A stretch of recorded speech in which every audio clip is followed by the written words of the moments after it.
Hello dear students, आज हम पढ़ेंगे reported speech. What is reported speech, पहले हमको ये जानना है। What is reported speech? What is reported speech?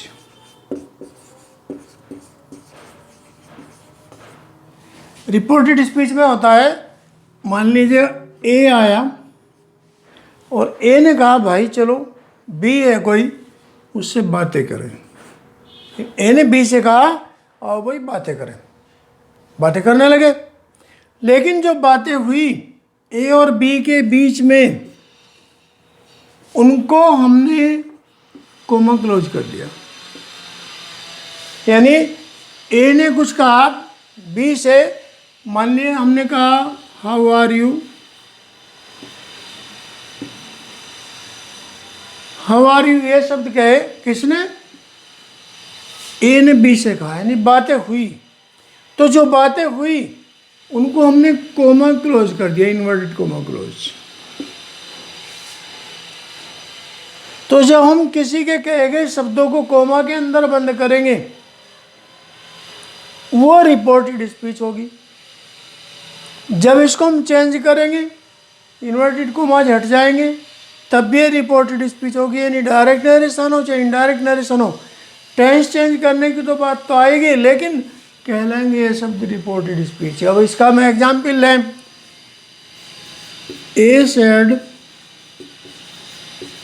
To me, फिर इसमें कहा आई एम फाइन। तो आपने यहां पर देखा ए ने जो शब्द बी से कहे, मी से कहे, he said to me I am fine, ये शब्द कहे गए कोमा के अंदर बंद कर दिए गए। That is called direct narration. इसको हम क्या कहेंगे? Direct narration. लेकिन अगर इन शब्दों को हम चेंज कर दें, तो he told me that he was fine. अब ये कैसे चेंज हुआ, इस पर न जाए। फिलहाल तो ये देखें कि जो हमने शब्द जू के तू कहे थे वो डायरेक्ट नरेशन थे, इन्वर्टेड कोमास क्लोज थे। लेकिन यहाँ पर हमने शब्दों को बदल दिया है, कोमा हटा दिए हैं, तो ये हुआ इनडायरेक्ट नरेशन। ये होगा इनडायरेक्ट नरेशन। यानी रिपोर्टेड स्पीच हमने देखा कि कहे गए शब्द जू का तू थे, इन्वर्टेड कोमास क्लोज थे। कहे गए शब्दों को हमने चेंज कर दिया, लेकिन ये फिर भी रिपोर्टेड स्पीच कहलाई।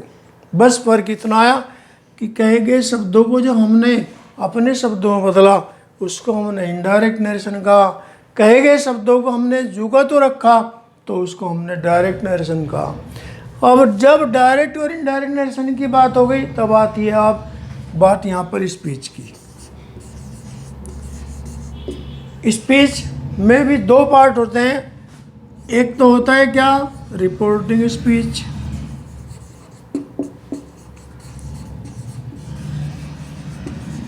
और दूसरा क्या होता है? Reported speech.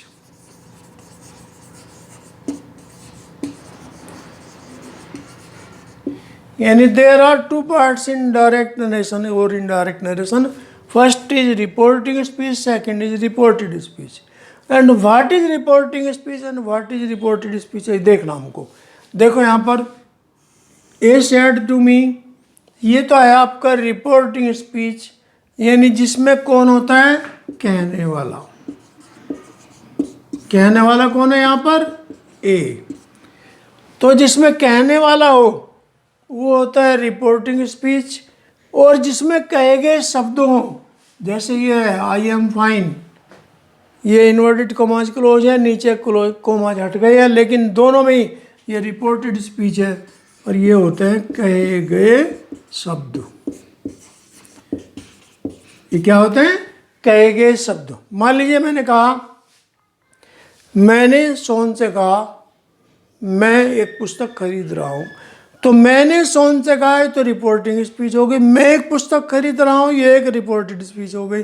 ऐसे यहाँ पर जब हमने इंग्लिश में देखा तो ये बात यहाँ पर इसी तरह से निकल कर आई। तो अब देखें आप, रिपोर्टिंग स्पीच में कहने वाला है, तो रिपोर्टिंग स्पीच कौन सी है? ए सेड टू मी। और रिपोर्टेड स्पीच में कहे गए शब्द होते हैं, तो रिपोर्टेड स्पीच है आई एम फाइन। तो आपने यहाँ पर देखा कि what is reporting speech, what is reported speech and what is direct narration, what is indirect narration.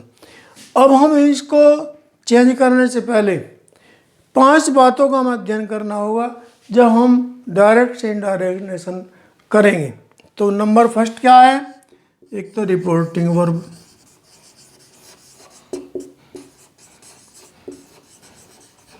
यानी ये चेंज होती है। फिर दूसरा नंबर है कंजक्शन,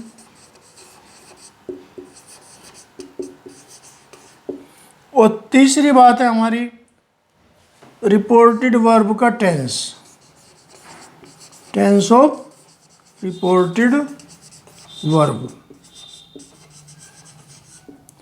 और चौथी बात होती है प्रोनाउन, प्रोनाउन का चेंज करना। कैसे चेंज करेंगे बताया जाएगा। 5 चीज होती है नज़दीकता वाले शब्द बदलना, नज़दीकता वाले शब्द। जो हमने अभी अभी ये सेंटेंस चेंज किया, डायरेक्ट से इनडायरेक्ट नरेशन बनाया, ये 5 चीज़ें यहाँ पर आई हैं। क्या क्या? सेड टू रिपोर्टिंग वर्ब हो गया जिसका हमने टोल्ड बनाया।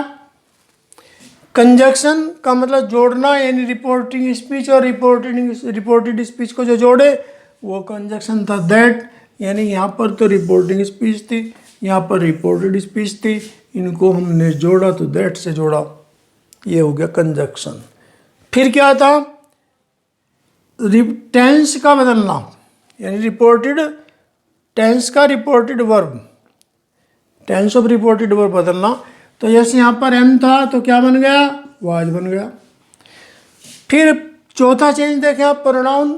प्रोनाउन यहाँ पर क्या था? आई था। प्रोनाउन कौन सा होता है? I, me, we, you, he, she, they, first person, second person, third person सारे होते हैं। तो यहाँ पर आपने ही आई का क्या देखा? ही बन गया, आई का बन गया ही। फिर अगला नंबर नज़दीकता वाले शब्द। नज़दीकता वाले शब्द यहाँ पर आए नहीं। मान लीजिएगा यहाँ पर टुडे आ जाता तो हम उसका दैट डे बना देते। तो ये 5 चीज़ें हमको जब भी डायरेक्ट से इनडायरेक्ट नरेशन बदलेंगे, रिपोर्टेड स्पीच का बहुत महत्वपूर्ण बात है इसमें, क्योंकि रिपोर्टिंग स्पीच में तो केवल रिपोर्टिंग वर्ब बदलती है। बाकी जो 4 चीज़ें हैं, क्या क्या? Conjunction, tense of reported verb, और प्रोनाउन का चेंज होना, और नज़दीकता वाले शब्दों को चेंज करना, ये सब होगा रिपोर्टेड स्पीच का। तो स्टूडेंट्स, आपने देखा कि what is reported speech, what is reporting speech, conjunction का प्रयोग, यानी 5 चीज़ें आपको बताई, इनको हमें चेंज करना है।